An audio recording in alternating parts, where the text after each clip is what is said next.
저는 꿈과 성공적인 생활이라는 제목으로 여러분과 함께 은혜를 나누고자 합니다. 성경 마태복음 14장의 베드로의 체험담은 우리에게 놀라운 세계를 펼쳐줍니다. 예수님께서 광야에 나가셔 말씀을 증가하시고 난 다음 흑이증에 들은 남자 5,000명 수많은 부녀자들을 먹이시고 난 다음 해그름에 예수님이 친히 사람들을 해산해서 다 집으로 보내시고 난 다음 제자들을 독촉하셔서 배를 타고 갈릴리 호수를 건너가도록 하셨습니다. 제자들은 자기들끼리 가기를 원치 않냐고 머뭇머뭇하고 하시니 예수님께서 강제로 신속히 떠나도록 하시고 난 다음 예수님은 산에 올라가서 혼자 남아 기도하셨습니다. 제자들이 이제 어두워진 밤바다에 하늘의 별들을 바라보면서 열심으로 노를 쥐어갔는데 배가 바다 한가운데쯤 가시는 그만 별들이 다 사라지고 하늘에서 먹장구름이 덮고 바람이 거세게 불기 시작하고 파도가 일어서 아무리 노를 쥐어도 배가 전진을 하지 않기 때문에 그들은 심노하고 육체적으로 피곤하고 불안해지셨습니다. 급기야 밤 4경이 되었습니다.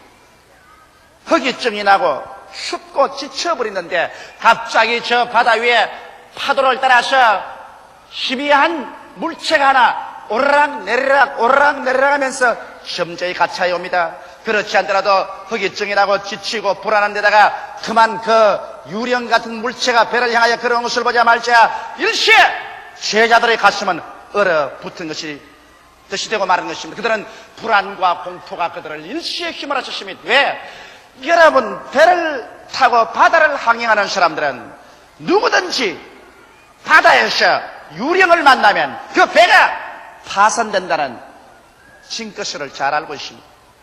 이러므로 이들이 탄 배가 갈릴리 바다에서 고뇌를 당하고 있을 때 그 바다 위에 유령이 걸어온다는 것은 그들이 빠져 죽는다는 예시인 것입니다. 그래서 그들은 그만 아비규환의 절망에 처했습니다. 그럴 때 예수님께서 내니 두려워 말라 그렇게 말씀하셨습니다. 그 말씀을 듣자 베드로가 즉시로 예수님 것을 알아차리고 주여 주시어던 나로 명하사 물으러 오게 하소서. 그때 예수님께서 오라 말씀하시며 베드로는 고개를 들어 예수님을 쳐다봤습니다. 바다 위에 서 계시는 예수님, 그 예수님을 그는 있는 힘을 다해서 쳐다보았습니다. 곧장 베드로의 마음은 예수님 생각으로 꽉 들어찼습니다. 그 믿음도 예수님의 생각으로 꽉 들어차고 그는 삽시간에 바다와 파도를 보지 않았습니다. 그는 갈릴리의 바다 위에 있다는 것도 잊어버렸습니다. 예수님만 바라보고 배에서 나와서 예수님을 향해서 걸어가기 시작한 것입니다. 상당히 걸어갔습니다. 그러다 일진 광풍이 불어오면서 물보라가 베드로를 치고 물세례를 받고 온눈에 짠물이 들어가자 그만 예수님을 바라보는 눈을 옮겨서 바람과 파도를 바라보죠. 마음속에 급기야 불안과 공포가 휘몰아쳐오고 온 오금이 저려오고 이제 나는 빠져 죽는구나 생각을 하자 말자 물속에 빠져 들어가기 시작한 것입니다. 그럴 때 베드로가 고함을 쳤습니다. 주여 내가 죽나이다 나를 도우소서. 예수님이 오셔서 즉시로 베드로의 손을 붙잡아 일으키면서 믿음이 적은 자여 왜 의심하였느냐고 우셨습니다. 이 이야기 내용은 우리 일생을 변화시키고도 남아있는 위대한 의미가 포함되어 있는 것입니다. 똑같은 갈릴리 바다에 똑같은 시간에 똑같은 파도가 치는데 조금 전에는 베드로가 물으로 걸었다가 조금 후에는 물에 빠졌다. 무엇이 달라졌습니까?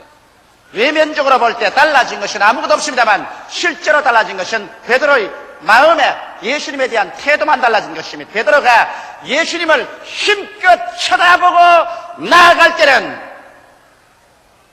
물으로 걸어갈 수가 있었습니다. 그러나 바라보는 눈을 예수님께로부터 돌이켜서 바람과 바다를 바라보자 그건 물속에 빠져들어가기 시작했습니다. 오늘 우리 인생을 살아가는데 이와 똑같은 것입니다. 여러분 인생에 있어서의 죄의 파도, 질병의 풍랑, 생활의 고뇌, 시험과 환난의 파도가 휘몰아쳐 올 때 여러분 우리가 올바르게 예수님과의 태도를 가지고서 바라보고 있으면 여러분께서 그 인생 고해의 파도를 걸어서 상처 입지 않고 가는 사람도 있고 다른 사람은 빠져서 허우적여 죽는 사람도 있는 것입니다. 이것은 파도가 나빠서 그런 건 아닙니다. 인생을 살아가면서 여러분 고해를 안 당할 사람 없습니다. 누구든지 죄, 질병, 저주, 절망, 죽음, 고통, 환난은 다가오는 것입니다. 그것이 문제가 아니라 그 파도 위를 걸어가는 사람이 있는가 하면 그 파도에 빠져서 허우적이다가 절망하여 죽어버린 사람이 있다는 것입니다. 그러면 우리는 어떻게 해야 이 고해를 발로서 밟고 승리로 걸어갈 수 있을까요? 여기는 베드로에게서 우리는 배워야 되는 것입니다. 베드로가 고개를 들어 예수님을 바라보고 있을 때 그래서 베드로의 속에 예수님에 대한 꿈과 환상이 꽉 들어차 있을 때 그는 물으로 걸어갈 수 있습니다. 이것이 바라봄의 법칙이라는 위대한 법칙입니다. 여러분께서 집중적으로 바라보고 있으면 그 바라보는 대상이 여러분을 점령해버린 것입니다. 놀라운 법칙입니다. 여러분께서 대상을 바라볼 때 여러분이 그 대상을 점령하는 것이 아니라 여러분이 대상을 집중적으로 바라보면 그 대상이 꿈과 환상으로 여러분을 점령해버립니다. 여러분의 생각을 점령해버리고 여러분의 마음을 점령해버리고 여러분의 행동을 점령합니다. 그러고 난 다음에 어떤 일이 생겼냐? 그 대상에서부터 힘이 나옵니다. 무서운 눈에 안 보이는 힘이 나와서 여러분을 붙잡아버립니다. 붙잡아가지고서 그 대상으로 끄집어 당깁니다.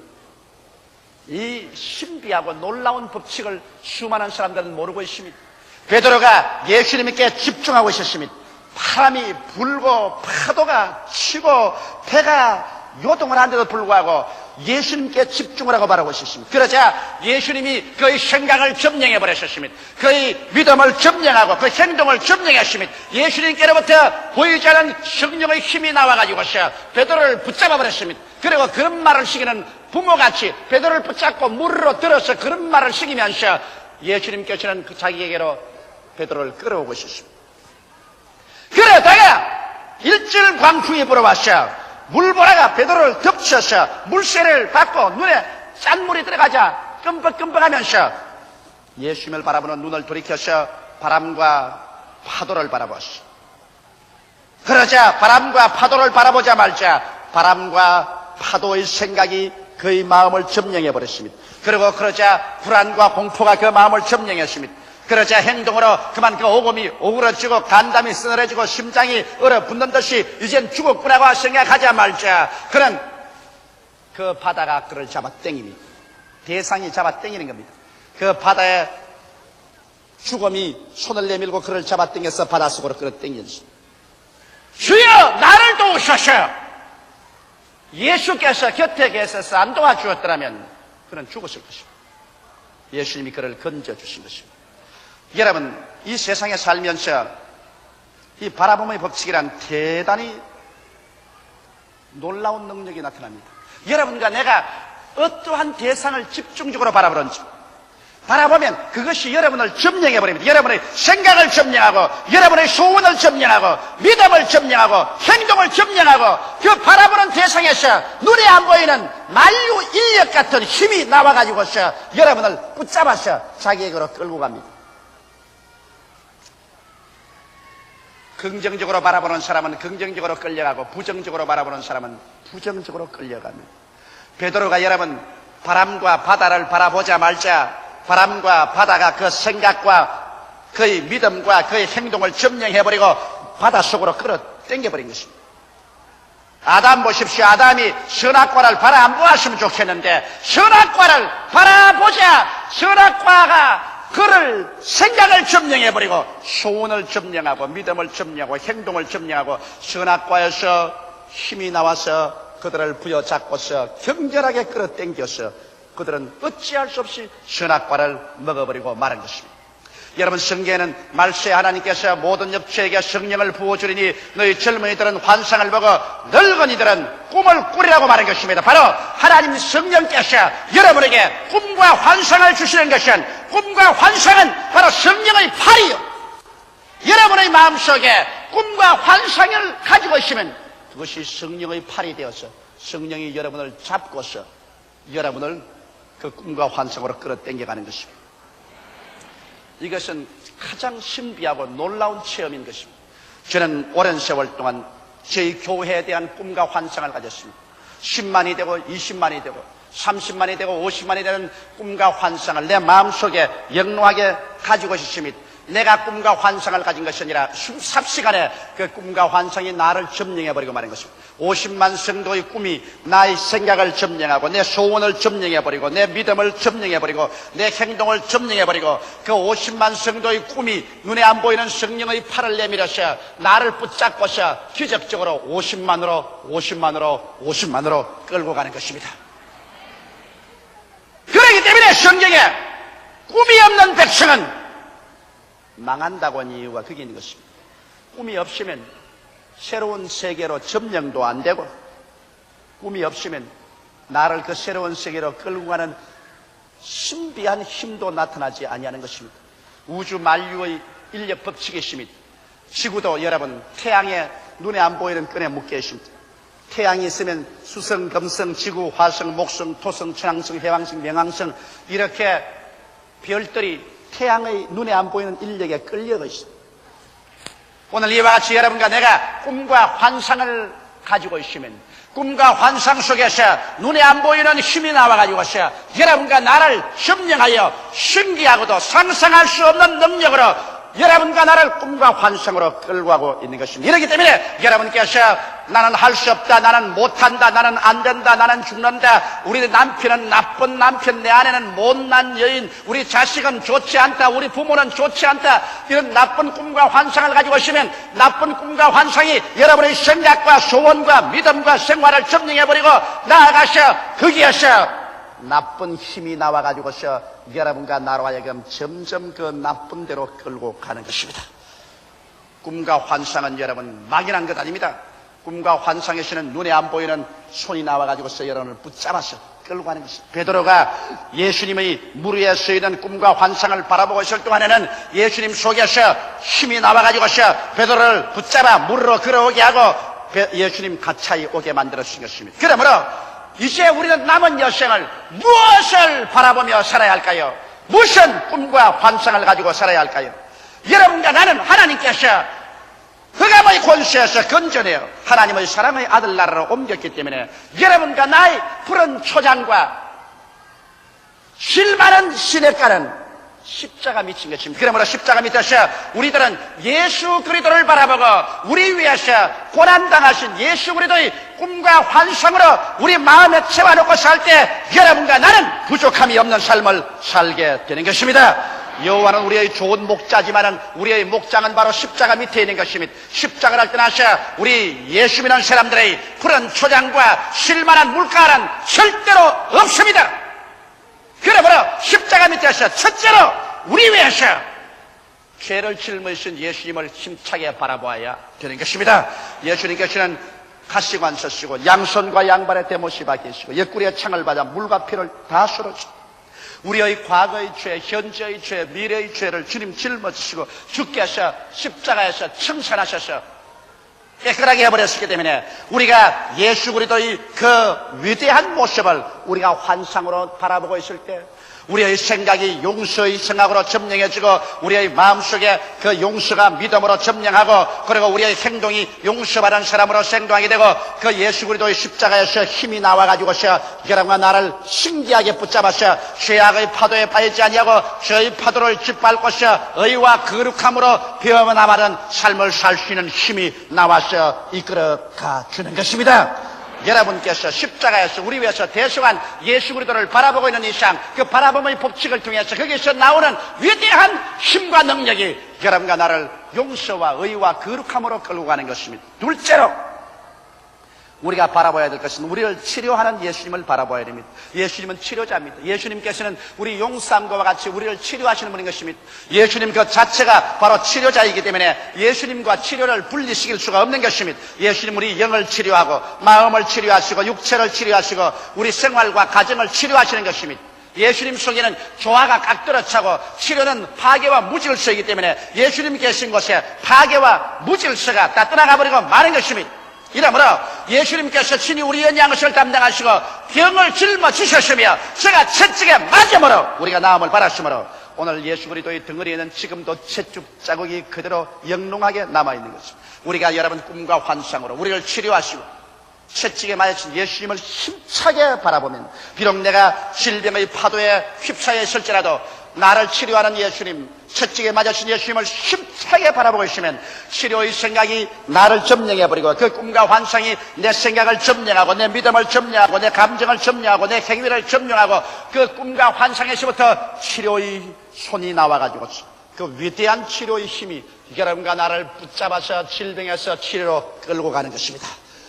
하루하루 계속해서 눈에 안 보이는 힘이 나타나셔 여러분과 나를 질병의 그 소굴에서 부여잡고서 바라보고 있는 그 치료로 끌고 가는 것입니다.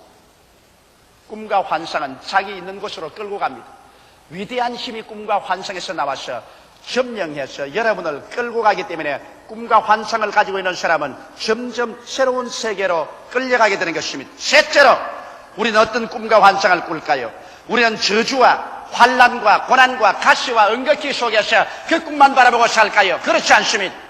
예수님께서는 모든 삶의 근원이 되십니다. 주님께서는 우리의 온갖 구하는 것이나 생각하는 것에 넘치도록 능히 하실 수 있는 분이 예수님이신 것입니다.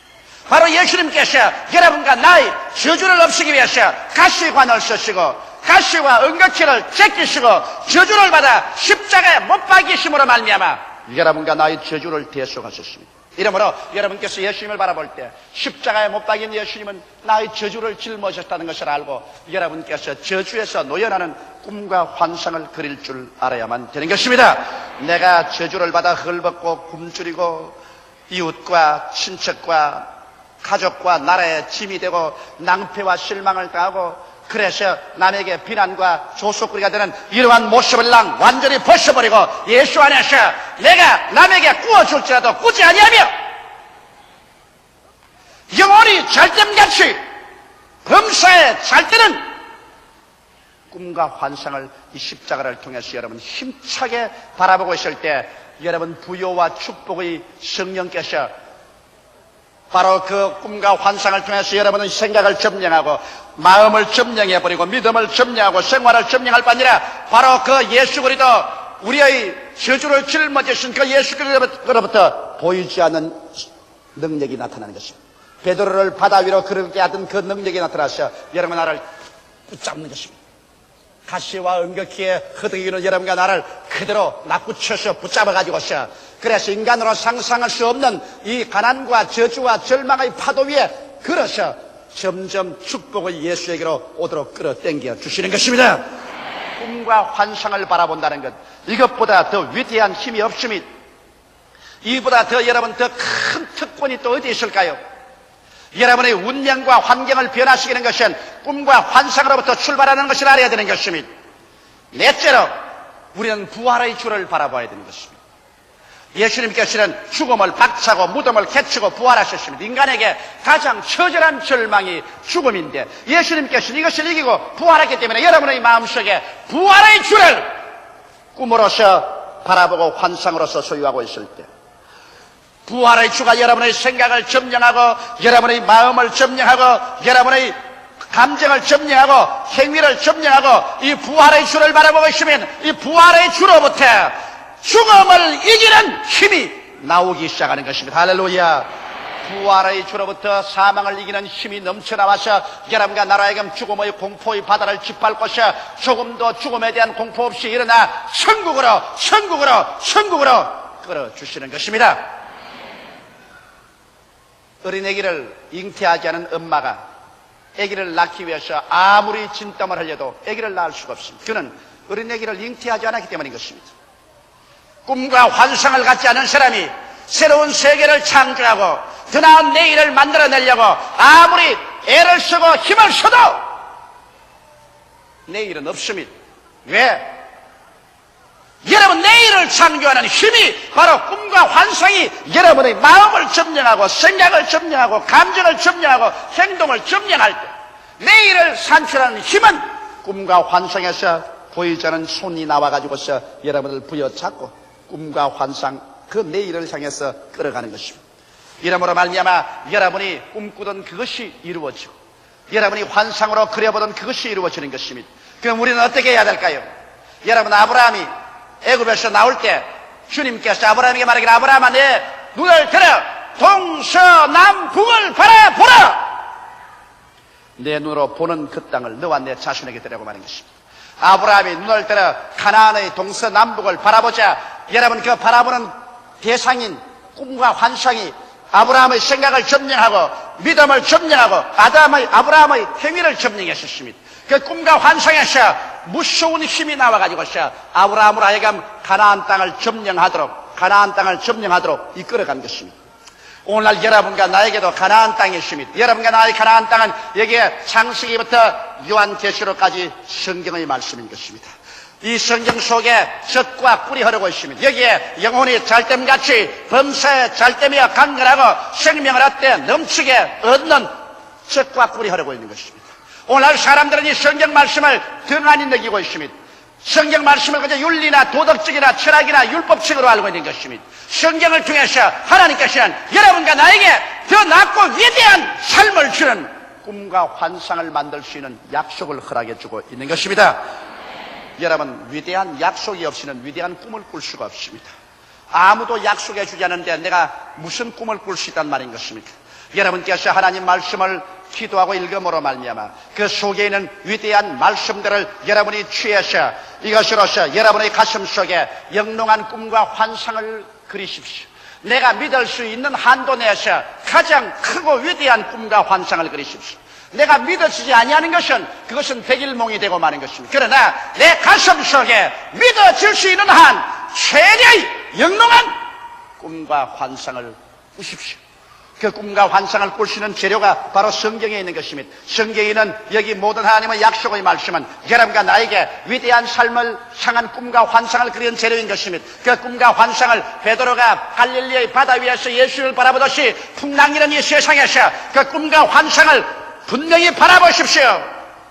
뜨거운 마음의 소원을 가지고서 흔들리지 않는 배짱 있는 믿음으로, 그리고 꿈과 환상이 이루어진다는 확신으로 입으로 고백하면서 꿈과 환상을 바라보고 여러분 나아갈 때 그 꿈과 환상이 여러분의 생각을 점령해서 여러분들에게 부정적이고 파괴적이 되지 못하게 합니다. 그 꿈과 환상이 여러분의 감정을 점령해서 뜨겁고 열렬하게 꿈과 환상을 사모하게 만듭니다. 그 꿈과 환상이 여러분의 신념을 점령해서 뱃속에서 믿음이 솟구쳐 오르게 하는 것입니다. 그 꿈과 환상이 여러분의 행동에 영향을 끼쳐서 게으르지 않고 열심을 품고 뛰게 만들어주는 것입니다. 그 꿈과 환상을 바라보고 있을 때 꿈과 환상 속에서 손이 나와가지고서 여러분과 나를 신기하게 붙잡고서 상상할 수 없는 희한한 섭리로서 자꾸만 꿈과 환상이 이루어지는 방향으로 그 길로 여러분과 나를 이끌어 가기 시작하는 것입니다.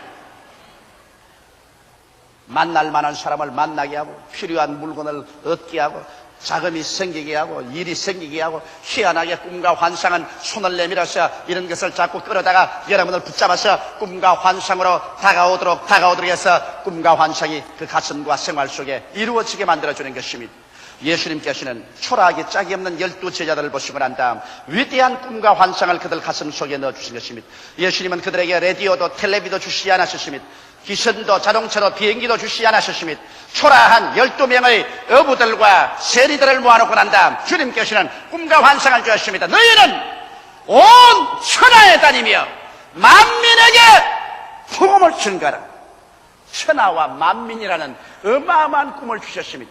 그러고 난 다음에 주님께서 오순절날에 너희가 성령을 받으면 권능을 얻고 예루살렘과 온 유대와 사마리아와 땅끝까지 이르러 내 증인이 되리라.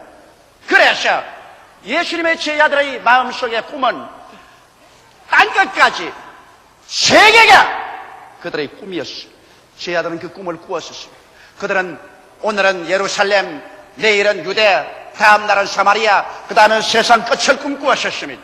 그들의 꿈이 마음속에 이글이글 타고 있는 이상 그 꿈이 그들의 생각을 점령하고 마음을 점령하고 믿음을 점령하고 행동을 점령했으며 그 꿈에서 눈에 안 보이는 능력이 나와서 세계로 땅끝까지 기이하게 복음을 끌고 나가셔 오늘날 온 천하가 예수 그리스도의 복음을 들을 수 있도록 만들어버리고 마는 것입니다. 여러분, 우리 교회는 꿈꾸는 교회입니다. 우리 교회는 우리 시우를 복음만 하는 것만 꿈을 꾸고 있지 않습니다. 이 예루살렘에서 우리 한국 전역 유대로, 그 다음 일본으로, 온 동북 동남아로, 사마리아로, 그 다음에는 북남미 구라파 전 대양주로, 세계로 우리는 꿈을 꾸고 있습니다. 그 꿈 같은 소리 하지 마라. 그렇지 않습니다. 꿈을 잉태하고 영롱한 꿈을 지키는 사람은 그 꿈이 우리를 점령해버립니다. 우리 순복음 중앙교회는 땅끝까지 복음 전가하는 꿈이 우리를 점령해버렸습니다. 우리의 생각을 점령하고 우리의 소원을 점령하고 우리의 신념을 점령해버리고 우리의 전 행동이 땅끝까지 복음 전가를 향해서 점령당하고 있습니다. 그리고 그 꿈에서 신기한 힘이 나와서 우리는 선교사를 보내고 라디오 방송을 하고 텔레비를 통해서 복음을 전가하고 문서 출판을 하고 온갖 힘을 다해서 땅끝까지 세계 만방에 복음을 전하고 있는 것입니다. 할렐루야.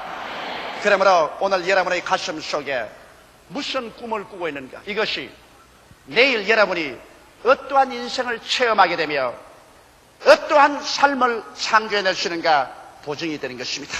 여러분과 나는 아무 꿈도 안 꾸면 제자리 걸음하고 후퇴합니다. 부정적인 꿈을 꾸면 파괴의 힘이 남아서 도적질을 당하고 죽임을 당하고 멸망을 당합니다. 그러나 예수 그리스도 십자가 대속의 꿈을 꾸고 하나님 말씀으로 말미암아 여러분 삼박자 축복의 꿈을 꾸고 내일은 오늘보다, 다음 달은 금번달보다, 내일은 금년, 내년은 금년보다 나아진 꿈을 꿀 때 그 꿈으로 여러분은 잡혀서 꿈에서 나온 힘에 의해서 이끌려가게 될 것입니다. 기도드리겠습니다. 살아계신 우리 하나님 아버지, 사람들은 꿈이 얼마나 무서운 것을 모르고 있습니다. 바라보는 것이 얼마나 무섭게 자기의 전 생각과 소원과 믿음과 생활을 점령해버리고 그곳에서 힘이 나와서 우리를 그곳으로 끌고 간다는 사실을 모르고 있습니다. 내 아버지 하나님이 선악간의 새로운 삶은 꿈에서부터 끌려온다는 것을 알게 하여 주옵소서. 우리가 마음속에 무엇을 꿈꿀 것인가, 이것이 우리가 내일 어떠한 사람으로서 산출되어 나올 것인가를 결정짓는 것을 알고 내 아버지 하나님이여 십자가 밑에서 그리스도를 바라보고 용서와 치료와 축복과 부활의 꿈을 꾸게 하여 주시옵시고, 성경의 말씀에 기록된 위대한 약속을 통해서 위대한 삶을 꿈꾸게 하여 주옵소서. 꿈이 잉태한 사람은 승리의 자녀를 낳을 수 있다는 것을 알게 하여 주옵소서. 예수님 이름 받들어 기도하옵나이다. 아멘. 저는 여러분과 함께 오늘 마음의 청소라는 제목으로 은혜를 나누고자 합니다. 저는 아들만 셋이 있기 때문에 아들 셋을 잘 길러야 되겠다고 마음에 무거운 짐을 가지고서 종종 교훈을 많이 합니다. 최근에 내가 세 아들을 불러놓고 난 다음, 너희는 장차 신부를 구할 때 너희 마음대로 구하지 말고 반드시 아버지의 허락을 받고 구해라. 그런데 신부를 구할 때 세 가지 사항을 잊어서는 절대로 안 된다. 첫째는 절대로 신앙이 없는 여성은 인물이 아무리 좋고 교육이 아무리 많아도 우리 집안에는 못 들어온다. 너희 아들 그 각오해라. 이러므로 신앙이 있어 성령이 충만하고 믿음이 좋은 그런 처녀들이 우리 집안에 들어올 수 있지, 그 이외에는 절대 못 들어온다. 그 다음 두 번째는 명랑한 여성을 아내로 삼아야 된다. 언제나 우울하고 마음이 침울해서 늘 부정적인 생각과 말만 하고 나는 못 산다, 나는 안 된다, 할 수 없다는 이런 여자를 아내로 데리고 오면 신세가 고약하게 된다.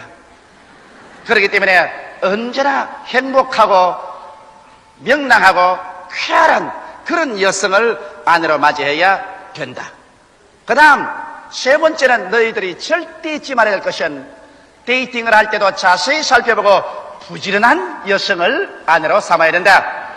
게으른 여성을 갖다 놓으면 저녁에 너희들이 직장에서 집에 돌아오면 아직까지 아침에 잔 잠자리를 개어 놓지도 아니하고 그대로 내놓고 부엌에는 아침에 먹은 것을 아직 청소도 아니하고 그대로 내버려 놓고 머리에는 뭘 밤하는 따는 이것을 잔뜩 붙여가지고서 들렁들렁 밤송이 같이 달아놓고 잠옷을 입은 그대로 나와가 있으면 기가 막힌다.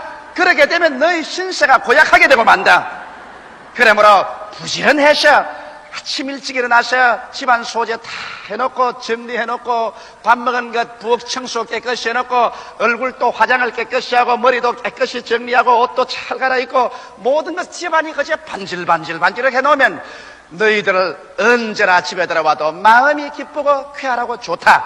그러므로 부지런한 여성하고 결혼을 해야지 게으른 여성하고 결혼해서는 안 된다. 그러면 집안이 쓰레기더미가 되고 만다. 그런 제가 교훈을 했습니다. 과연 여러분 오늘날 우리 집안이 쓰레기더미가 되고 나면은 좋아할 사람이 한 사람도 없습니다. 어떠한 사람도 내 집안에 쓰레기더미를 원하지 아니하고 우리 집 앞에 사람들이 쓰레기를 갖다 부어놓는다면 그 사람을 걸어서 고소를 할 것입니다.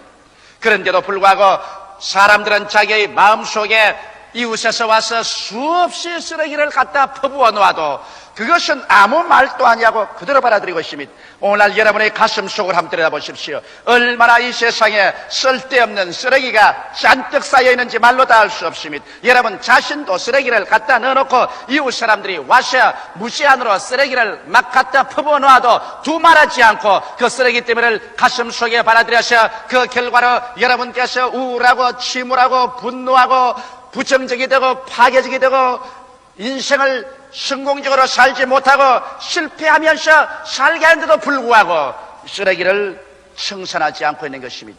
저는 오늘 그러므로 여러분과 함께 우리의 가슴 속에 매일같이 사람들이 퍼부어주는 이 쓰레기를 받아들이지 말고 또 우리 자신도 우리의 생애 속에서 정신적인 이와 같은 쓰레기를 청소하는 그런 삶을 살아야 되겠다는 것입니다. 첫째로 여러분 쓰레기더미가 우리 마음속에 들어오면 우리가 부정적인 삶의 태도를 취하게 되는 것입니다.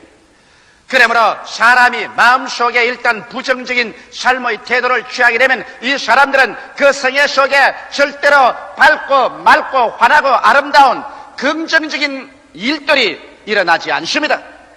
무엇이 우리의 마음속에 부정적인 쓰레기더미가 되어서 우리 마음을 부정적으로 할까요? 우리 인생에 있어서 우리가 살아나갈 때 만물을 볼 때 마이너스의 심정으로 보는 것은 바로 우리 마음의 쓰레기더미인 것입니다. 사람들은 모든 사건을 볼 때 그것에 좋은 점을 보지 아니하고 그것에 결점을 중점적으로 봅니다. 플러스를 통해서 보지 않고 마이너스 되는 점을 먼저 중점적으로 보는 것입니다. 이것이 사람들이 보는 관점인 것입니다. 여러분께서 마이너스를 관점으로 해서 인생과 사물을 보고 난 다음에 그 마음속에 부정적이 안 될 사람은 한 사람도 없습니다. 이스라엘의 12정탐군 중에서 10정탐군은 40주 40야를 적과 꿀이 흐르는 가나안 땅을 정탐했지만 그들의 마음은 벌써 마이너스를 중심으로 정탐을 했습니다. 부정적인 면을 바라보기로 결정하고서 사물을 봤습니다. 그들이 바라본 가나안 복지는 산은 높고 골은 깊고 성읍벽은 하늘을 찌를 듯하고 그곳에 사는 사람들은 모두 다 대장부로 네피림의 후손 아낙 자손들이 되어서 그 사람들에게 자기를 비교하니 여치새끼같이 보이더라. 그리고 그 땅은 거민을 삼키는 토막한 땅이더라. 모든 것이 부정적으로밖에 보지 않았습니다. 하나님께서 친히 그 땅은 적과 꿀이 흐르는 땅이라고 말씀하시는데 하나님 말씀에 정면으로 반대되어서 그 땅은 거민을 삼키는 땅이다라고 그들은 보게 된 것입니다. 왜? 그들은 인생과 사물을 볼 때 그들의 마음속에 마이너스를 중점으로 해서 보았기 때문인 것입니다. 여러분 신약의 바리새 교인이나 율법사나 제사장들은 예수 그리스도를 바라보았습니다. 예수 그리스도야말로 하나님이 육신을 쓰고 오신 바로 하나님이요 사람이신데 이 예수 그리스도의 생애 속에 결점밖에는 발견할 수 없습니다. 여러분 하나님이신 예수 그리스도 속에 플러스되는 장점을 발견하지 못하고 결점밖에 찾아볼 수 없었다니 인간이 사물을 바라볼 때 마이너스의 관점으로 보면 얼마나 비참하게 마이너스를 볼 수 있다는 것을 알 수 있습니다. 하나님의 아들 예수님 속에서도 그들은 죽여야만 마땅할 결정을 보한 것입니다. 그들은 말하기를 예수님은 군중을 선동한다, 안식일을 어긴다, 전통을 파괴한다, 예수님은 이단이다. 그래서 그들을 바라보는 눈앞에는 예수님 속에 장점이라고는 하나도 없었습니다. 그 결과로 예수님은 십자가에 못 박여 죽여야 한다고 군중을 선동해서 예수님을 잡아 로마의 총독 빌라도에게 고소해서 결국 예수님을 십자가에 못 박여 죽이도록 예수님을 미워하고 그 결점만 보았던 것입니다. 여러분, 예수님 속에서 하나도 장점을 발견하지 못하고 결점밖에 보지 못한 그들이었으니 오늘 사람들이 마음이 부정적이 되어서 인생을 마이너스로 보려고 하면 이 세상에서 마이너스로 보지 아니할 것은 하나도 없는 것입니다. 오늘 대개 사람들은 이 긍정적인 면을 보는 것보다는 자기 개인의 인생을 통해서부터 시작해서 자기의 환경이나 국가나 역사의 마이너스점을 중점으로 바라보는 것입니다. 대개 여러분의 과거를 한번 돌아보십시오. 여러분의 개인의 경험 속에서 여러분 기쁘고 즐겁고 참 좋았던 일은 별로 생각이 나지 아니하고 여러분의 생애 속에 슬프고 괴롭고 고통스러웠던 일들이 언제나 기억이 납니다. 그래서 여러분께서 자녀들을 놓고서 교훈할 때 가만히 보면은 여러분이 과거에 참으로 기뻤고 좋았고 즐거웠던 일은 별로 말하지 아니하고 여러분이 자랄 때 슬프고 헐벗고 굶주리고 괴로웠던 일들을 언제나 드러내어서 이것을 강조하려고 애를 쓰는 것입니다. 이만큼 사람들은 자기의 경험 속에서 좋은 점을 토대로 해서 말하지 아니하고 마이너스 점을 먼저 바라보고 그를 통해서 마음의 슬픔을 가지고 우울하게 되는 것입니다. 현재 살고 있으면서 과거 경험에 마이너스 되는 점을 생각하고 난 다음에 현재의 마음이 우울증에 빠져버리고 마는 것입니다. 여러분께서 환경을 바라보고 환경 속에서 좋은 점을 먼저 바라봅니까? 나쁜 점을 먼저 바라봅니까? 대다수의 사람은 환경이 아무리 아름답고 좋아도 좋은 점은 별로 보지 않냐고 그 속에서 나쁜 점, 마이너스 점을 중점으로 해서 바라보는 것입니다. 그래서 그곳에 불평과 원망을 하는 것입니다. 오늘 사람들은 국가나 역사를 대해서 볼 때 조금 더 국가나 역사에 대해서 플러스 점을 보고서 그곳에서 점점 긍정적으로 일을 창조해 나가려고 하지 않냐고 국가나 역사에서 언제나 결점을 바라보고 난 다음엔 그 다음 파괴적인 비난이나 공격이나 비평을 하는 것이 사람들의 보편적인 마음의 태도인 것입니다. 이것이 바로 여러분과 나의 인생을 부정적으로 만드는 근본적인 이유 중에 하나인 것입니다. 우리가 우리의 개인의 경험이나 우리 사회 환경이나 국가나 역사를 바라보게 될 때 그 속에 마이너스 점을 발견하려면 어느 나라, 어느 민족 치고 얼마든지 발견할 수 있습니다. 그리고 그 민족이나 국가나 역사 중에 플러스 점을 발견하려면 그것도 얼마든지 발견할 수 있는 것입니다. 이것은 여러분과 나의 삶의 태도에 달려있는 것입니다. 이러므로 우리가 이 세상에 살면서 마이너스 되는 것을 중점적으로 생각하고 그것으로서 사물을 바라보게 되면 우리는 부정적이 되고 파괴되게 됩니다. 여러분께서 마음에 마이너스 주는 마음의 태도를 가지고서 남편을 바라보면 남편이라는 사람이 결점투성입니다. 또 그러한 마음의 태도로서 아내를 바라보면 아내야말로 결점투성이가 되는 것입니다. 그러나 플러스 되는 그것을 마음의 중심으로 해서 남편의 잘된 점을 찾아내고 아내의 잘된 점을 찾아내고 그것을 중심으로 즐거워하고 마음에 기뻐하면서 그래서 잘못된 점은 서서히 도와서 고쳐나간다면 그 가정은 얼마나 행복하고 아름답고 즐거운 가정이 되지 않겠습니까? 여러분과 나의 마음속에 인생의 마이너스 면을 중점적으로 보는 마음, 이 쓰레기 더미를 청산하지 아니하고는 절대로 인생에 행복을 가져올 수 없습니다. 또 나아가서 사람들은 건설적인 논평이 아닌 파괴적인 비판과 원망, 불안, 미움을 가집니다. 이거 쓰레기 때문인 것입니다.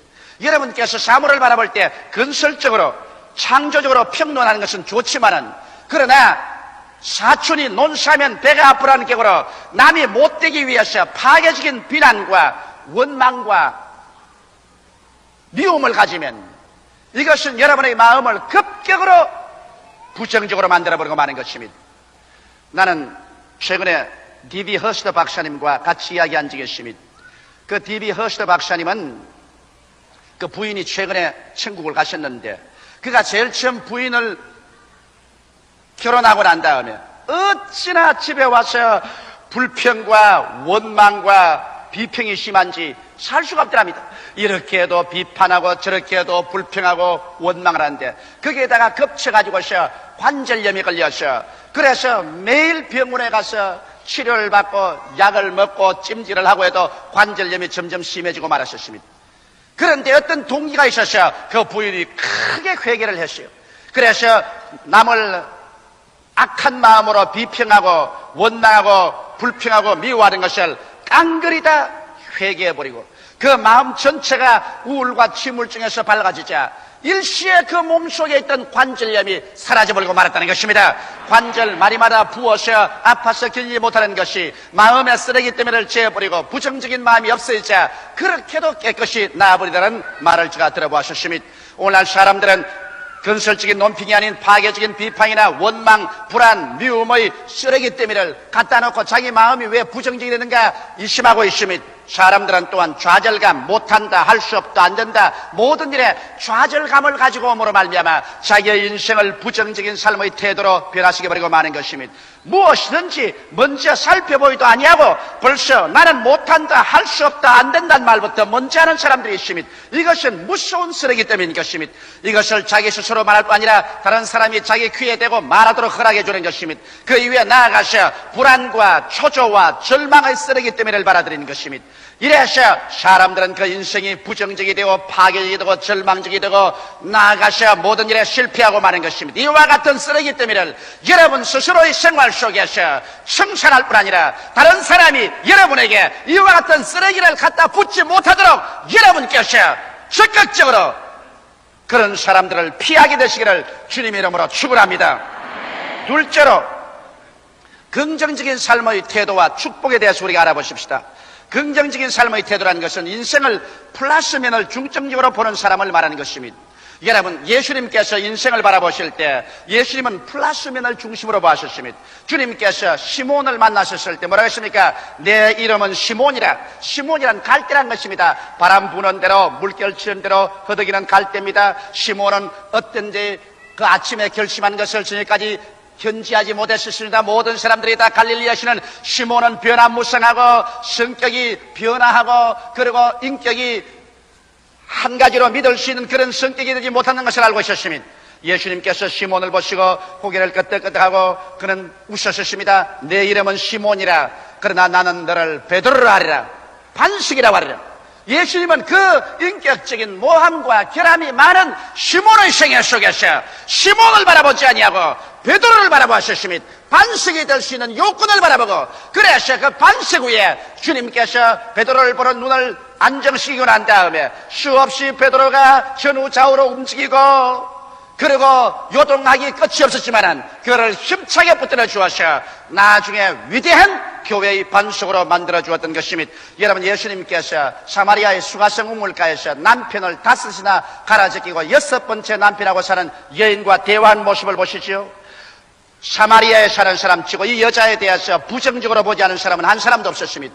아무도 이 여자하고 대화를 하기를 원치 않냐고 이 여자하고 함께 식사를 하기를 원치 않았었습니다. 심지어는 우물물조차도 같이 이 여자와 퍼기를 원치 않았었습니다. 그래서 보통 여자들은 우물을 아침에 푸는데 이 여자는 사람 없는 것을 빼서 대낮에 우물을 길러왔었습니다. 그런 여자를 주님께서 보실 때 그와 같은 음란하고 방탕하고 버림받은 여자라면 보지 않고 그 여자 속에서 플러스면을 보았습니다. 회개하고 메시아를 믿고 구원을 받고 사람들에게 나가서 복음을 전도하는 위대한 플러스면을 바라보고 그래서 이 여자를 전도해서 그 자리에서 구원해서 위대한 역사에 남는 성경에 기록된 여자로 만들어버리고 말한 것입니다.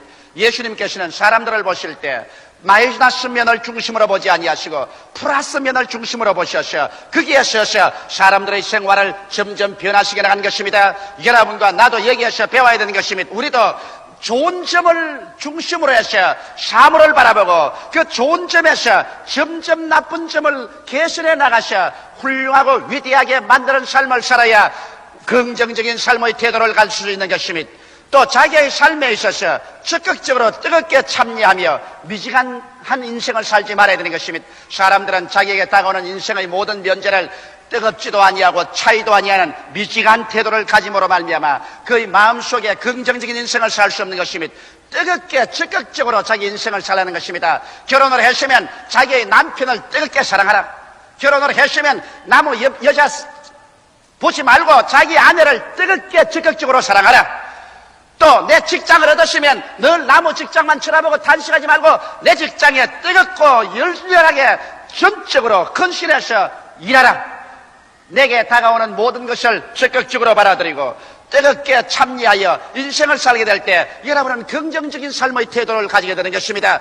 언제나 남과 비교해서 늘 자기를 탄식하고 원망하고 불평하면 이러한 사람은 긍정적인 인생을 잃어버리고 마는 것입니다. 신념을 가지고 인생을 살아야 되는 것입니다. 무엇이든지 여러분께서 믿음을 가지고서 내일은 오늘보다, 다음은 금번달보다,明년은 금년보다 나아진다는 밝은 기대와 신념을 가지고서 적극적인 마음의 태도로서 인생을 살아야 되지, 늘 소극적이고 늘 불안과 공포에 떨고 적극적인 인생을 살지 못하면 이러한 사람은 긍정적인 인생을 잃어버리고 마는 것입니다. 나아가서 마음의 평화를 깨치는 일은 절대로 하지 말아야 되는 것입니다. 일시에 돈을 번다고 해서 양심을 속이는 일이라든지 남의 사람의 등을 친다든지 사기를 한다든지 그리고 죄를 짓는다든지 해서 자기 마음의 평화를 깨쳐버리면 그 다음 긍정적인 삶의 태도를 잃어버리고 그러 말미암아 뒤에 다가오는 손실은 일일이 계산할 수 없을 만큼 큰 것입니다. 이러므로 우리의 마음속에 항상 평화를 갖고 살 때 우리는 긍정적인 인생의 태도를 살게 되고 이와 같은 사람에게 하나님께서 긍정적인 응답을 해주시고 축복을 해주시는 것입니다. 마음에 평화를 깨쳐가면서 죄를 지어가면서 인생의 욕심을 채우려고 하다가 자기를 파탄에 이르게 하는 사람이 얼마나 많은지 모릅니다. 긍정적인 마음은 인생을 밝고 환하게 합니다. 그리고 삶을 발전하게 하고 창조하는 아이디어를 얼마든지 산출할 수 있게 되는 것입니다. 그러면 셋째로 우리가 연구한 긍정적인 삶의 처소를 어디에서 얻을 수 있을까요? 이것은 예수 그리스도의 십자가 밑에서 얻을 수 있는 것입니다. 여러분과 내가 사는 이 세상에는 어느 곳에 가나 부정적인 것이 산더미처럼 쌓여 있는 것입니다. 우리의 마음속에도 원수 마귀가 끊임없이 부정적인 생각을 집어넣고 만나는 친구들, 형제들, 친지들마다 만나면 좋은 점을 말하지 않고 마이너스 인생에 대해서 늘 원망, 불평, 탄식을 말하고 마음속에 불안과 공포를 넣어주려고 합니다. 이러한 쓰레기 더미의 세례가 우리에게 다가오고 우리의 앞마당에, 우리의 가슴에, 우리의 가정에 그저 영적인, 정신적인 쓰레기 더미가 쌓여지는 것입니다. 이와 같은 곳에서 이 쓰레기를 전부 청소하고 부정적인 것을 전부 청소하고 언제나 밝고 맑고 환하며 긍정적이고 플러스된 인생을 살 수 있는 처소가 어딜까요? 여러분과 내가 예수 그리스도의 십자가 밑에 오면은 플러스 인생을 살 수 있는 긍정적인 장소로 될 수 있는 것입니다. 바로 시편에 기록한 말하기를 여호와는 나의 목자시니 내게 부족함이 없으리로다. 저가 나를 푸른 초장에 누이시며 쉴만한 물가로 인도하신다고 말했는데 우리의 푸른 초장과 우리의 쉴만한 물가는 바로 예수 그리스도의 십자가 밑에 있다는 것을 알게 되시기를 주님 이름으로 축원합니다. 그리고 십자가를 피하셔 우리의 푸른 초장도 없고 우리의 쉴만한 물가도 찾을 수가 없는 것입니다. 어떻게 해서 그 밑에서 우리는 영구한 긍정적인 삶을 얻을까요? 죄는 무서운 부정적인 쓰레기 때문인 것입니다. 죄는 와서 우리의 양심의 가책을 가져오고 너는 하나님 앞에 설 수 있는 자격도 없고 인생에 하나님의 은총과 축복을 받을 수 있는 자격도 없다. 죄가 없은 사망이라고 우리를 참수하고 심판합니다. 그러나 여러분께서 십자가 밑에 와서 예수님을 쳐다보게 될 때 예수님께서 여러분의 과거의 죄, 현재의 죄, 미래의 죄를 한 몸에 걸머지시고 주님께서 아무 원망 불편 없이 십자가에 올라가셔서 여러분과 내 자신을 위해서 몸짓고 피를 흘리시고 죽으심으로 말미암아 우리의 일생의 죄를 다 청산하시고 난 다음 수고하고 무거운 짐진 자여 다 내게로 오라. 내가 너희를 쉬게 하려고 초청하는 그 예수를 쳐다보게 될 때 일시에 죄악의 사슬은 끊어지고 죄악의 쓰레기 때문에는 성령의 바람에 날아가 버리고 용서와 의로움으로 마음속에 꽉 들어차서 하나님 앞에 나와서 아버지라 부를 수 있고 감사할 수 있고 영생을 기대할 수 있는 사람으로 변화되어 버리고 마는 것입니다. 인생을 살면서 어디에서 와서 무엇 때문에 살며 어디로 가는지도 알지 못하고 매일매일 자고 깨고 먹으면서도 삶의 아무런 의미가 없이 그저 부정적으로 이렇게 살다가 안개와 구름같이 사라지는구나 생각하는 사람이 예수 그리스도의 십자가 밑에 와서 그리스도를 쳐다보게 될 때 그리스도 안에서 하나님의 손길이 나타난 것을 볼 수 있는 것입니다. 저 하늘을 지으시고 이 땅을 지으셨으며 인간의 생사화복을 주장하시고 역사를 주장하시는 하나님의 손길이 예수님 안에서 나타나셔 우리 하나님께서 우리 한 사람 한 사람을 불러서 영원한 삶을 얻게 하는 이와 같은 하나님의 메시지가 예수님을 통해서 우리에게 주어진 것을 알 수 있는 것입니다. 예수님을 만나기 전에는 인간이 사는 의미가 없었습니다. 아메바에서 출발해서 흙에서 태어난 인간이 짐승과 같이 살다가 좀 짐승보다 개발한 상등 동물로 살다가 죽으면 없어지고 마는 그런 인생에 아무런 의미를 발견할 수 없습니다. 그러나 예수 안에서 그 모든 인간의 잘못된 가르침이 거짓인 것이 드러납니다. 예수 안에서 여러분과 나는 하나님의 형상과 모양대로 지음받았었으며 여러분과 나는 하나님처럼 영원히 사는 영혼을 가진 사람이며 예수 그리스도 안에서 하나님의 초청을 받고 하나님의 자녀로서 하나님과 더불어 영원히 살 수 있다는 것을 보여줌으로 말미암아 허무와 무의미의 그 모든 부정적인 사실이 끊어지고 그때부터 나는 이래봬도 하나님의 자녀다. 나는 어디서 와서 무엇 때문에 살며 어디로 가는 것을 알고 살 수 있다는 이미 심장한 인생을 살게 되는 것입니다. 사람들은 나를 보고 미쳤다 혹은 돌았다 바보다 이 세상에서 못 살 사람이라 하더라도 나는 하나님의 사랑을 받고 용납을 받았음으로 말미암아 내가 나를 사랑할 수 있고 내 인생을 즐겁게 살 수 있는 위대한 긍정적인 삶을 십자가에서 얻을 수 있는 것입니다. 또 나아가서 십자가에서 우리가 예수를 쳐다보면 그는 십자가에 못 박혀 있습니다. 머리에 가시관을 썼습니다. 가시는 저주를 상징합니다. 예수님은 십자가에 달렸습니다. 십자가에 달린 것은 여호와의 저주받은 사람이 십자가에 달린다고 말하는 것입니다. 온통 예수님 전체가 저주로 꽉 들어차 있습니다. 머리에도 저주로 덮어쓰고 손과 발에 대못이 박혀서 그 쇠 가시에 찔려서 저주에 박혀 있습니다. 몸이 나무에 달려 있으니 저주의 상징으로 달려 있습니다. 왜 예수께서 저렇게 저주를 받았었는가? 그리스도께서 저주를 받은 바에서 율법의 저주에서 우리를 속량했다고 성경은 말하고 있는 것입니다. 이러므로 그리스도 십자가 밑에서 바라볼 때 여러분과 나의 생애를 슬프게 하고 괴롭게 하고 절망지게 하고 가시체와 응급기가 나서 가는 곳마다 피를 흘리고 고난당하는 그 저주가 그리스도 십자가를 인해서 다 제껴진 모습을 바라보게 되는 것입니다. 그래서 그 자리에서 나는 못한다, 나는 할 수 없다, 나는 안 된다, 나는 못 산다, 나는 없다, 나는 가난하다, 나는 절망이다, 이와 같은 모든 쇠사슬들이 하나 둘 끊어져서 다 철컥철컥 떨어져 버리고 그 자리에 예수 그리스도 안에서 하나님이 주시는 영혼이 잘됨같이 범사에 잘되며 강건하고 생명을 얻되 넘치게 얻는 놀라운 하나님의 생명의 폭포수가 쏟아지는 것을 받아들일 수가 있게 되는 것입니다.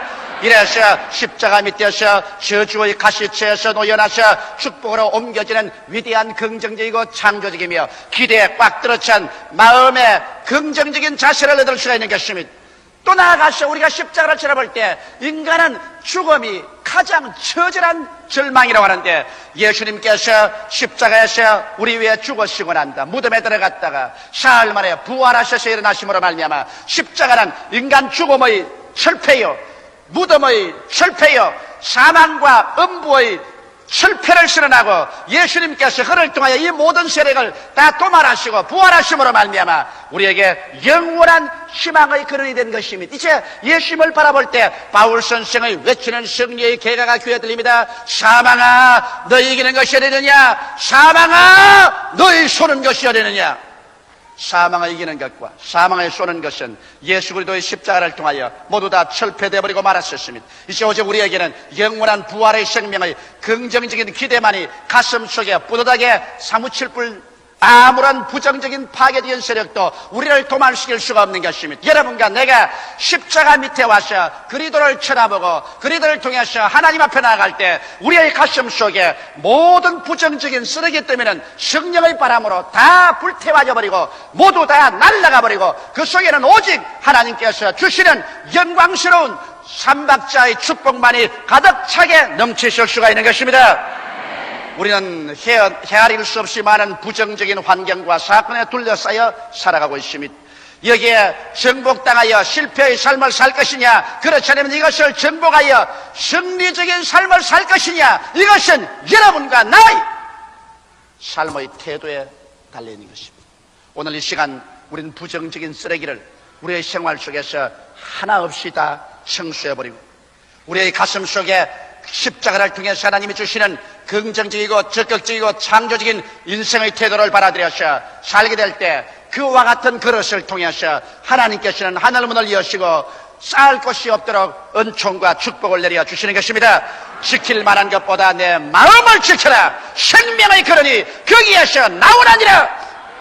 마음을 영원한 긍정적인 밝고 맑고 환한 상황으로 지키는 여러분 되시기를 주의 이름으로 축원합니다. 기도드리겠습니다. 사랑이 많으신 우리 아버지 하나님, 우리는 일생을 살면서 우리의 환경 가운데 플러스 면을 보는 것보다는 마이너스 면을 볼 때가 많았었습니다. 내 개인의 삶의 경험 속에서도 마이너스 면을 많이 바라보고, 환경과 국가와 역사 속에서도 언제나 마이너스 면을 중점적으로 찾아서 바라보고, 원망하고 불평하고 탄식을 하고, 그리고 마음의 평화를 깨치고 부정적이 되어서 인생을 부정적으로 살고, 그 결과로 하나님께서 우리와 동행할 수 없게 스스로를 그렇게 만들어버리고 말았습니다. 아버지여, 열정탐꾼같이 하나님께서 보기에도 적과 꿀이 흐른다는 가나안 땅을, 산은 높고 고른 깊고 성은 깊고 사람은 장사고 땅은 거민을 삼킨다는 가장 극단적인 부정적인 것으로 본 인생이 되지 말게 하여 주시옵소서. 우리 아버지는 오늘 이 시간부터 우리 마음속에 부정적인 쓰레기 더미를 다 제하고 인생을 밝고 맑고 환하고 긍정적인 태도로서 십자가 밑에서 승리한 변화된 삶을 살게 하여 주옵소서. 예수님 이름 받들어 기도하옵나이다. 아멘. 저는 여러분과 함께 예수를 바라보자, 이와 같은 제목으로 은혜를 나누고자 합니다. 여러분, 오늘 이 세상에 사는 사람들은 누구나 내일에 대한 희망을 갖고 살아야 삶의 의미를 가지고 살 수 있는 것입니다. 만일 사람들이 내일에 대한 희망을 잃어버리고 바라보는 것을 갖지 못한다면 이 세상에서 살아가는 의미를 다 잃어버리고 말 것입니다. 사람들은 혹은 돈을 바라보고 권력을 바라보고 명예나 지위나 권세를 바라보고 또 여러 가지 학문적인 성취를 바라보고 거기에 희망을 두고 열심으로 노력하고 애쓰면서 살아가고 있는 것입니다. 이 세상에 우리가 바라는 것이 있다는 것, 간절히 바라보고 있는 것이 있다는 것, 이것이 있다는 것은 삶에 있어서의 끊임없이 낙심하지 않고 살아갈 수 있는 용기의 원천이 되어지는 것입니다. 그러나 이 세상에 인간이 바라보는 모든 것은 영원한 것이란 하나도 없습니다. 세월이 흘러가고 역사가 변천되고 나라가 바뀌어지면 인간이 바라보는 것들도 휴지 쪽지같이 우겨지고 연기와 안개같이 사라질 때가 많습니다. 저는 이번에 미국을 둘러서 세상에서 가장 잘 사는 나라인 덴마크에 가서 하나님 말씀을 전했습니다. 저는 덴마크의 농촌에 가보고 깜짝 놀랐었습니다. 여태까지 덴마크이 잘 산다 해도 나는 산간 벽지의 농촌이 그렇게 잘 사는 줄은 몰랐었습니다. 덴마크의 가장 산간 벽지인 우리 한국에서 말하면 강원도 저 시골 두메산골 같은 데를 가보았는데 그곳의 모든 시설이 우리 여의도보다 더 나은 것입니다. 그럴 정도니까 덴마크의 사람들이 얼마나 잘 살고 있다는 것을 가히 짐작하고도 남을 믿습니다. 그런데 여러분, 그 덴마크의 인구는 500만 명밖에 안 되는데 1년에 자살하는 수는 3,000명이 넘습니다. 그러면 왜 이 지상에서 무엇 하나 부러울 것 없이 그렇게 가장 잘 사는 나라 백성들이 1년에 3,000명 이상씩 스스로의 목숨을 끊고 자살하냐는 것입니다. 이것은 인간으로서 세상에 바라는 것은 하나도 영원한 것이 없고 참으로 우리의 영혼에 만족을 줄 수 없다는 것을 너무나 뚜렷하게 보여주고 있는 것입니다. 이러므로 우리가 잘못된 것을 바라보고 있을 때는 그것을 성취했다고 할지라도 우리에게 참으로 영원한 만족은 다가오지 아니하는 것입니다. 이러므로 우리는 무엇을 진실로 바라보아야 할까요? 성경은 우리에게 믿음의 주여 온전케 하시는 예수를 바라보라고 말씀하는 것입니다. 예수님이야말로 우리에게 영원한 생명의 근원이 되시고 영원한 소망이 되시고 영원한 기쁨과 평안과 만족이 되기 때문에 성경에는 믿음의 주여 온전케 하시는 인 예수를 바라보라고 말하는 것입니다. 부귀와 영화, 공명, 금전, 정치적인 권력, 청춘 이 모든 것을 바라본 사람들은 그 어느 인생의 한 시점에서 절망해버리고 말 것입니다. 그러나 예수를 바라본 사람은 일생을 살면서 영원까지 결코 실망하지 아니할 것입니다. 왜 예수를 바라보는 것이 실망을 가져오지 않을까요? 첫째로 우리는 예수를 바라봄으로 말미암아 우리 일생의 죄가 용서를 받기 때문인 것입니다. 우리는 아담 이후로 하나님을 반역한 원죄를 걸머쥐고 거기에 우리의 몸으로 행한 수없이 많은 자범죄에 눌려서 살고 있는 것입니다. 인간은 이 죄악을 아무리 씻으려고 해도 씻을 수가 없습니다. 죄를 정하기 위해서 법 앞에 나가면 심판을 받게 되고 윤리와 도덕적인 행위에 의지게 되면 자기의 행동이 늑마보다 더 더럽고 추한 것을 발견하게 되는 것입니다. 인간은 그 어떤 힘과 노력을 다한다고 할지라도 자기의 죄사함을 얻을 수가 없고 죄를 정결함 받을 수가 없습니다. 그러나 예수를 바라보게 될 때 문제는 달라지는 것입니다. 성경에 보면 가나마다가 현장에 잡힌 여자, 이 여자를 율법주의자들이 끌고 와서 돌로서 쳐 죽이려고 했었습니다. 그런데 이 여자가 다른 데 끌려간 것이 아니라 예수의 앞에 끌려왔다는 것이 그 여인에게는 크나큰 다행이요 행복이었습니다. 왜냐하면 만일 모세의 율법으로 집행하는 제사장의 재판관 앞에 나갔더라면 여부 없이 그는 돌로 쳐 죽임을 받았을 것입니다. 그 여인이 윤리와 도덕적인 인간 행위를 주장하는 도덕론자 앞에 섰더라면 여부 없이 무서운 중재인으로 다루고 말았을 것입니다. 그 죄에서 놓여날 길은 없었을 것입니다. 그러나 그 여인이 다행하게 끌려온 장소가 예수 앞에 끌려왔고 그 여인은 예수를 바라보게 된 것입니다. 그때 예수께서 이 여인을 정죄했나요? 주님께서 정죄하지 않으셨습니다. 율법주의자나 도덕주의자들 앞에서 예수께서 말씀하기를 너희 가운데 죄 없는 자가 먼저 돌로 치라. 그리고 저들의 감추인 죄악을 주님께서 드러내놓으므로 율법주의자나 도덕주의자들이 한 사람도 남김없이 다 도망쳐버리고 마는 것입니다. 예수님을 바라보고 있는 여인에게 주께서 말씀하기를 여인아 너를 정죄하는 자가 있느냐 물었을 때 이 여인이 돌아보고 다 도망치고 아무도 정죄하는 자가 없는 것을 알고 주여 없나이다 말하자 예수께서 나도 너를 정죄하지 아니하노니 가서 다시 죄를 짓지 말라. 예수를 바라봄으로 말미암아 예수께서 이 여인의 죄를 당신이 책임지시고 이 여인을 죄악의 사슬에서 풀어주신 것입니다. 예수님의 이와 같은 역사는 주님께서 십자가에 못 박여 마지막 돌아가실 그 시간에도 행하신 것입니다. 우편 강도, 좌편 강도가 다 살인 강도, 도적질한 강도로서 함께 십자가에 못 박여 있었습니다. 모든 군중들이 예수를 향하여 머리를 흔들며 침을 빼앗고 욕을 할 때 우편 강도와 좌편 강도도 함께 예수를 욕하다가 우편 강도의 마음속에 전광석화와 같이 계시의 빛이 비춰왔습니다. 이 사람은 평생에 나쁜 일을 한 적은 한 번도 없다. 이 사람은 하나님의 아들이다.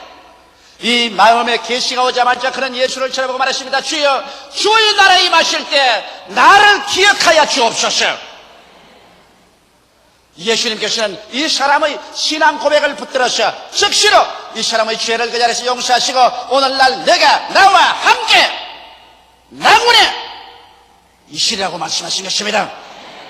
이래서 예수를 바라보자 말자 예수님은 우리의 원죄와 자범죄를 그 십자가에 흘리신 보배로운 피의 공로를 통하여 용서하여 주신 것입니다. 오늘 이 시간에 우리는 죄를 지었음에도 불구하고 못났음에도 불구하고 죽음을 받아야 마땅함에도 불구하고 죄 지은 그대로 못난 그대로 빈손 그대로 늑마 같은 인생을 가지고서 우리는 예수 앞에 나와야 되는 것입니다. 율법 앞에 나오면 심판을 받고 말 것인 것입니다. 도덕이나 윤리 앞에 나오면 처참하게 버림당하고 말 것인 것입니다. 그러나 예수 앞에 나와서 예수를 바라보게 될 때 십자가에서 흐르는 그 예수님의 피로 말미암아 너의 죄, 나의 죄, 우리의 모든 죄를 다 칭찬해버리시고 주님께서 우리를 의롭다고 선언해 주시는 것입니다. 이러므로 우리가 예수를 바라보게 될 때 비로소 우리는 죄사함을 받고 마음과 양심에 눌리면서 해방을 얻고 성령이 강물같이 마음속에 넘쳐나며 하나님 앞에 조금 더 부끄러움이 없이 떳떳하게 담대하게 나가서 서서 하나님을 향하여 아버지라고 부를 수 있고 영생의 소망을 가질 수가 있게 되는 것입니다. 이러므로 믿음의 주여 온전케 하시는 예수를 우리는 바라보아야 하는 것입니다. 둘째로 우리가 예수를 바라봐야 할 것은 우리의 치료함을 받기 위해서 예수님을 바라봐야 할 것인 것입니다. 아담 이후로 인간은 다 병들었습니다. 영이 병들고 도덕이 병들고 마음이 병들고 몸이 병들고 가정이 병들고 생활이 병들고 세계가 병들고 역사가 병들었습니다.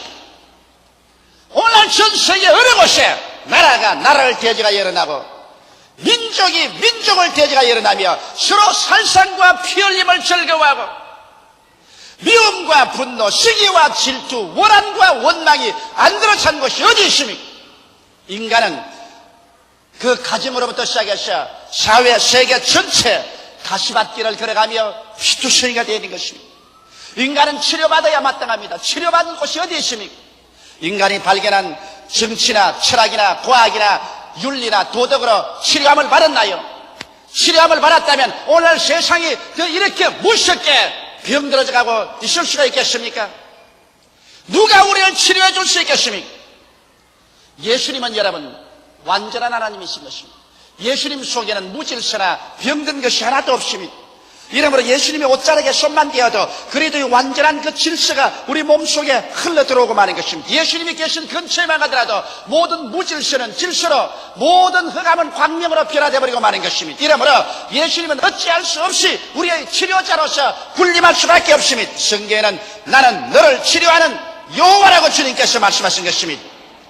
백부장의 종이 심히 중풍에 걸려 죽어갈 때 그가 예수께 나와서 예수를 바라보았습니다. 그리고 예수께 간구했습니다. 그럴 때 예수께서 내가 가서 고쳐주려고 말하셨습니다. 백부장이 주여 주께서 우리 집 밑에 들어오는 것을 나는 감당할 수 없습니다. 내 밑에도 종이 있고 나도 수하에 있는지라 내가 이 군인들을 가라면 가고 이 종들을 오라면 오나이다. 주께서 말씀 한마디만 하소서. 예수님이 그 믿음에 감탄하셔 가라 내 믿은 대로 될지라고 하자 그 중풍병 환자가 즉시로 나으셨습니다. 귀신 들린 아들을 데린 아버지가 비통한 가운데서 예수께 나와서 주여 할 수 있거든 우리를 불쌍히 여기소서라고 말할 때 주께서 그 귀신을 쫓아내시고 그 아들을 고쳐주신 것입니다. 회당장의 딸이 죽었을 때 그가 예수를 바라보고 나와서 많이 간구하며 예수께서 가서 그 딸의 손을 잡고 딸아 일어나라고 말씀하며 죽은 자 가운데서 일어나버리고 마는 것입니다. 우리가 병들었을 때 예수를 바라보면 예수께로부터 치료의 강물이 흘러내립니다.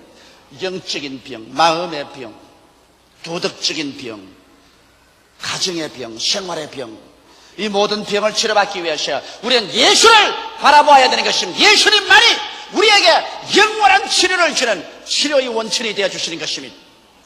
저는 이번 덴마크에서 하나 놀라운 사실을 발견했습니다. 덴마크 사람들은 물질적으로 너무 잘 살고 정부에서 사회보장제도가 잘 되기 때문에 물질적으로 하나님께 나와서 기도할 필요를 느끼지 않습니다. 이러므로 국민 전체에서 예수 믿는 사람은 10%도 안 됩니다. 우리 한국보다 훨씬 더 무신의 나라인 것입니다. 그리고 도대체 사람들이 복음 전거에 모여오지를 않는 나라인 것입니다. 그러나 그런 나라일수록 하나님을 멀리하고 난 다음 병들지 않은 사람 없습니다. 덴마크의 사람들은 무섭게 정신적으로 병들고 마음으로 병들고 육체로 병들고 생활과 가정이 병들어 있습니다. 여러분 사람이 물질로만 흥하고 잘 산다고 해서 행복하냐? 그렇지 않습니다. 물질이 흥하고 생활이 윤택하다고 했어요. 하나님을 떠난 사람치고 정신적, 육체적 생활에 병들지 않은 사람을 찾아보지 못하셨습니다. 그러므로 제가 병을 고치는 그리스도를 선포하자 역시 그곳에서도 구름대같이 사람들은 모여왔습니다. 나는 그 중에서 가장 큰 기적 하나를 봤습니다. 엘렌 여사라고 나이가 한 50된 여사인데 15년 동안 신장염에 걸려서 신장 하나가 다 썩어버리고 하나가 거의 다 썩어서 사형선고를 받았습니다. 이제 그에게는 살아갈 수가 없습니다. 머리 색깔도 다 변하고 얼굴은 완전히 누렇게 떠버렸습니다. 몸은 퉁퉁 부어있었습니다.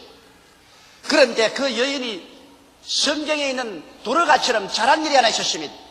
그가 많은 재산이 있었는데 그 재산을 가지고서 선교 사업에 끊임없이 많이 투자를 했습니다. 선교사를 보내는데 헌금을 하고 선교지에 헌금을 하고 자기 교회 목사님이 선교 여행하는데 뒤를 받들어주고 그래서 그런 선교 여행에 많이 투자를 했습니다. 고넬료에게 주님께서 내 구제가 하나님께 기억한 바 되었다고 말한 것처럼 이 엘렌 여사가 자기의 재산을 가지고서 하나님의 사업에 끊임없이 투자한 것이 하나님께 기억한 바 되는 것입니다.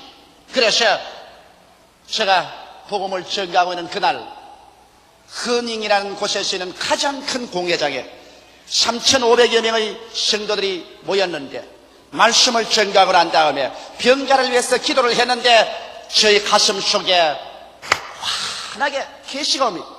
한 여인이 신장병으로 죽어가는데 예수님께서 고치시는 모습이 내 마음속에 떠올랐었습니다. 그래서 제가 말했습니다. 여기 한 여인이 있는데 신장병으로 죽어가나 하나님께서 오늘 고치신다고 말하자 성령의 뜨거운 불길이 마치 뜨거운 기름을 붓듯이 그 몸속에 확 부어지더랍니다. 그래서 병 나은 사람 간증할 때 간증하러 나왔는데 여러분 구라파에서 여태까지 제가 복음 전가하고 병자 위해서 기도를 많이 했지만 가장 덴마크에서 많은 사람들이 병 고침을 받고서 치료의 간증을 하러 나왔었습니다. 그런데 그 여인이 나와서 나는 신장염으로 앓다가 나왔다. 왜냐하면 내 신장에 뜨거운 기름을 붓는 것 같은 감격이 오더니만 온몸의 고통이 사라지고 상쾌해졌다고 말했습니다. 그러고 난 다음에 그 다음 한 이틀 지난 동안에 머리 색깔이 완전히 그냥 휘어지고 바래던 것이 색깔이 달라져서 원색이 돌아와요. 얼굴에 뜬기가 없어지고 부은 것이 다 깨끗해지고 그리고 그 교회 목사님인 피더라는 목사님이 내게 와서 세상에 이런 기적을 본 적이 없다. 그 여인은 바로 우리 교회 교인이다. 그런 완전히 죽은 여인이었다. 그런데 머리 색깔이 이 며칠 상관에 이렇게 원색으로 돌아오고 얼굴 빛깔과 몸이 이렇게 건강으로 돌아오는 것은 전부 정말 하나님은 살아계신다. 이 여인이 주의 사업을 위해서 그렇게 많이 투자를 하고 하늘나라에 저금해 놓았더니 하나님이 기억하신 말이야. 이번 가을에 나와 함께 아프리카 선교 여행에 함께 출발하기 위해서 이젠 즐겁게 준비를 하고 있다. 이런 보고를 제게 하셨습니다. 예수님은 어제나 오늘이나 영원토록 동일하신 것입니다. 이러므로 우리가 병들었을 때 예수께 나와서 예수를 바라보게 되시기를 주 이름으로 축원합니다. 주를 바라보고 주 앞에서 기도할 때 오늘날도 주님께로부터 치료하고 생명을 주는 생수의 강이 넘쳐나게 되는 것입니다. 셋째로 환난 당했었을 때 우리는 예수를 바라보아야만 되는 것입니다. 갈릴리 호수에 풍파가 일었었습니다. 예수님은 주무시고 계시는데 예수와 함께 배를 탄 제자들이 인간의 수단과 방법으로 배를 바로 잡아보고 넘쳐들어오는 물을 퍼내려고 죽을 애를 쓰고 힘을 써보았지만 인간의 지식과 지혜와 경험과 노력이 한계점에 도달해버리고 말한 것입니다.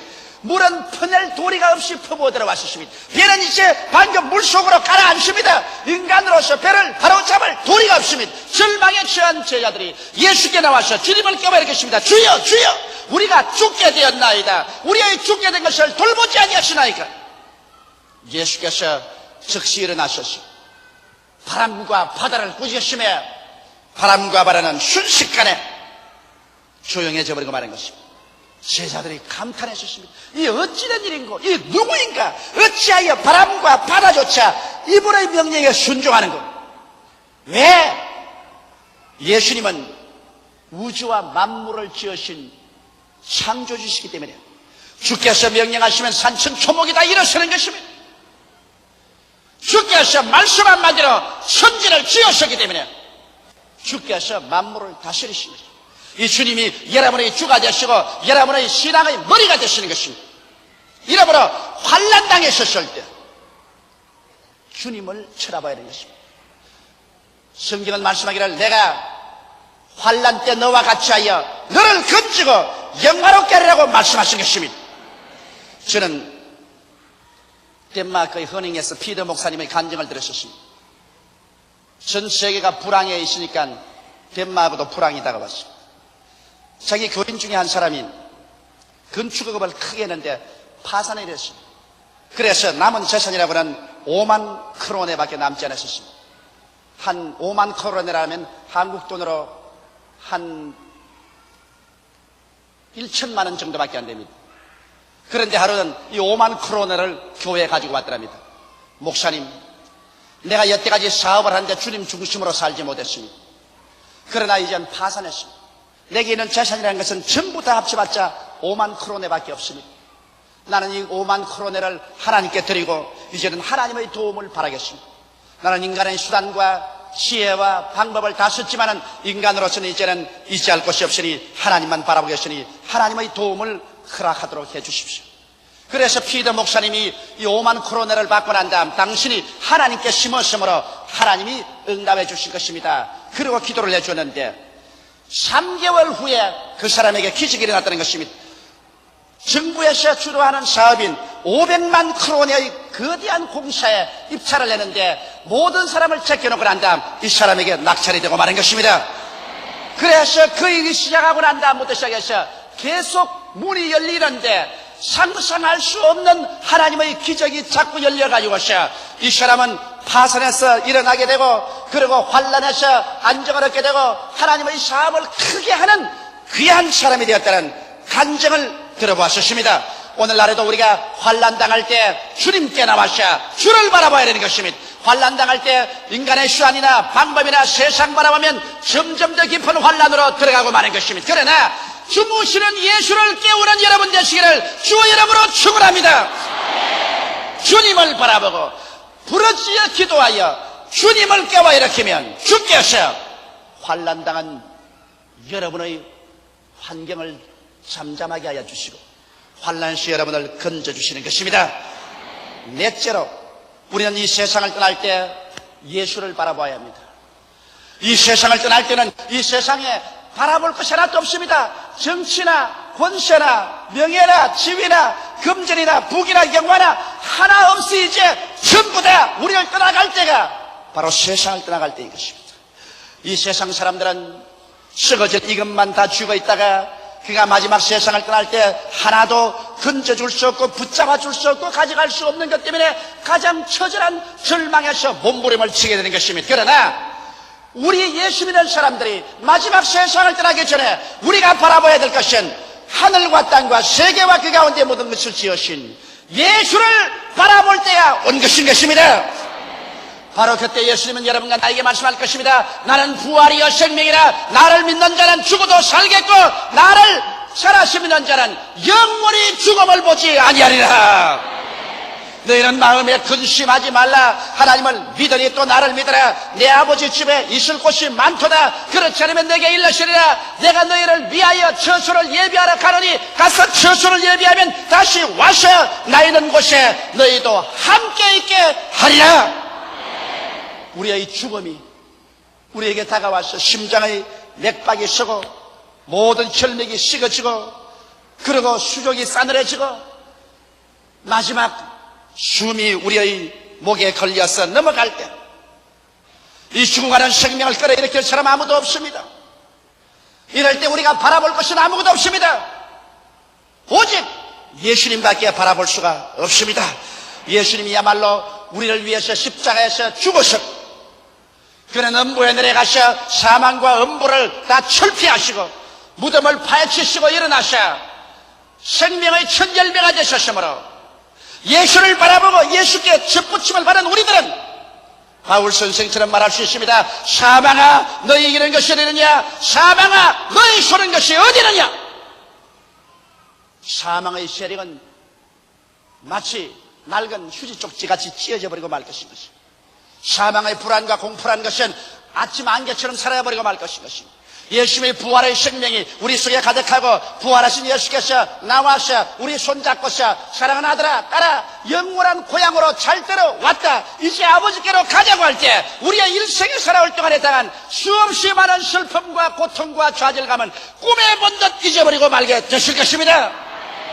우리가 다 잠잘 것이 아니라 그리스도의 강림하신 그날에 모두 다 부활의 몸을 얻게 되는 것이며 주께서 호령과 천사장의 고함과 하나님의 나팔로 시리알로 쫓아 강림하시니 주 안에서 죽은 자가 먼저 일어나고 살아남은 우리들이 변화되어 주와 함께 영원히 살게 될 것인 것입니다. 때가 찼고 주의 강림하실 날이 가까워 왔습니다. 저는 매년마다 구라파를 여행합니다. 그러나 이번만큼 어수선한 때는 처음 보았습니다. 레바논 전쟁은 계속해서 피를 흘리고 이란과 이락은 서로 목줄을 누르고 싸우고, 그리고 아프리카의 검은 대륙에 하루도 피날 없이 전쟁은 일어나고 처치의 기근의 소식은 일어납니다. 나라가 나라를 대적하고 민족이 민족을 대적하고 일어나며 처치의 기근과 지진이 있고 사람들은 바다의 파도 소리만 요란스러워도 간이 덜컥 내려앉습니다.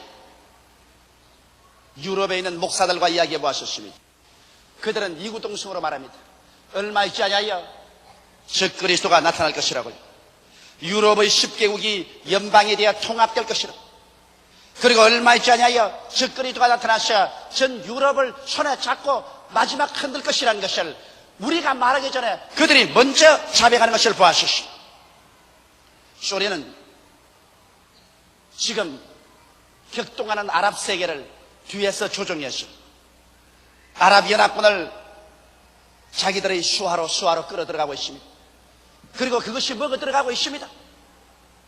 이래서 소련은 아랍과 함께 나중에 대거로 이스라엘을 침공해 들어올 것입니다.